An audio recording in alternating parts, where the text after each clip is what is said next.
حضرت سلیمان علیہ السلام نے ملکہ بلقیس سے نکاح کرنا چاہا، لیکن ملکہ بلقیس کی والدہ ایک جنیہ تھی، اسی لیے ملکہ بلقیس کی پنڈلی گھوڑے جیسی تھی۔ جب ملکہ حضرت سلیمان علیہ السلام کی سلطنت میں آئی تو حضرت سلیمان علیہ السلام نے دیکھنا چاہا کہ ان کی پنڈلی جانور جیسی۔ بسم اللہ الرحمن الرحیم۔ السلام علیکم ناظرین۔ ابن عباس سے روایت ہے کہ آپ فرماتے ہیں کہ حضرت سلیمان علیہ السلام جب تخت پر بیٹھتے تھے تو آپ علیہ السلام کے پاس کی کرسی پر انسان بیٹھتے، اس کے پاس والی کرسیوں پر جن بیٹھتے تھے، جن کے بعد شیاطین بیٹھتے، پھر ہوا اس تخت کو لے کر اڑتی اور معلق تھما دیتی، پھر پرندے آ کر پروں سے سایہ کر دیتے، پھر آپ ہوا کو حکم دیتے اور وہ پرواز کر کے صبح صبح مہینے بھر کے فاصلے پر پہنچا دیتی۔ اسی طرح شام کو مہینے بھر کی دوری طے ہوتی۔ ایک مرتبہ اسی طرح آپ جا رہے تھے کہ پرندوں کی دیکھ بھال کی تو ہدہد غائب پایا، بڑے ناراض ہوئے اور فرمایا کہ چند گھنٹے سے ہدہد مجھے نظر نہیں آ رہا، یا وہ غیر حاضر ہے۔ اگر وہ غیر حاضر ہے تو میں اسے سخت سزا دوں گا، بلکہ ذبح کر دوں گا۔ ہاں، یہ اور بات ہے کہ وہ غیر حاضری کی کوئی معقول وجہ بیان کر دے۔ اتنے میں اچانک ہدہد آ گیا۔ پرندوں نے کہا کہ آج تیری خیر نہیں، بادشاہ سلامت تیری سزا طے کر چکے ہیں۔ اس نے کہا کہ یہ بتاؤ کہ ان کے الفاظ کیا تھے۔ انہوں نے بیان کیا تو ہدہد خوش ہو کر کہنے لگا پھر میں بچ جاؤں گا۔ چنانچہ ہدہد حضرت سلیمان علیہ السلام کے دربار میں پیش ہوا اور کہنے لگا کہ اے اللہ کے نبی، میں ایک ایسی خبر لے کر آیا ہوں جو آپ کے پاس بھی نہیں۔ میں عرب سے آ رہا ہوں اور پختہ یقین سے خبر لایا ہوں۔ آپ کی بادشاہی میں میں نے لوگوں کو ایک عورت کے سامنے سجدہ کرتے ہوئے پایا۔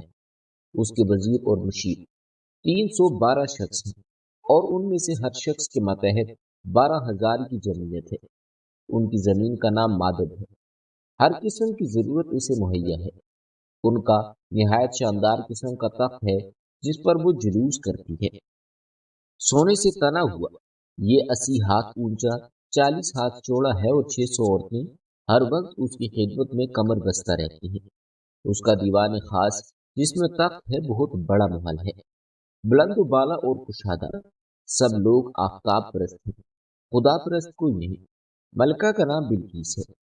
اس کا دادا پورے یمن کا بادشاہ عظیم تھا، جس کی اولاد میں 40 لڑکے پیدا ہوئے جو سب کے سب بادشاہ بنے۔ اس کے والد نے ایک جنیہ عورت سے شادی کی، اس کے بدن سے بلقیس پیدا ہوئی۔ جنیہ سے نکاح کی مختلف وجوہات بیان کی گئی ہیں۔ ایک یہ کہ اپنی حکومت اور سلطنت کے غرور والے لوگوں سے کہتا تھا کہ تم میں سے کوئی میرے لائق نہیں۔ اس کا نتیجہ یہ ہوا کہ لوگوں نے اس کا نکاح ایک جنیہ سے کرا دیا۔ حضرت سلیمان علیہ السلام ہدہد کا ملکہ بلقیس اور اس کی قوم کے بیان سن کر کہنے لگے کہ مجھے یہ معلوم کرنا ہوگا کہ آیا تو سچ کہہ رہا ہے یا جھوٹ بول رہا ہے۔ میرے اس خط کو لے جا کر ملکہ بلقیس کو دے دے اور پھر ان کے پاس سے ہٹ کر دیکھ کہ وہ کیا جواب دیتی ہے۔ ہدہد اس خط کو اپنی چونچ میں دبا کر ملکہ بلقیس کے محل میں پہنچ گیا۔ ملکہ اس وقت خلوت خانہ میں تھی۔ ہدہد نے نہایت خاموشی اور احتیاط کے ساتھ خط اس کے سامنے اس طرح ڈالا کہ وہ جان نہ پائی کہ ہدہد کہاں سے آیا۔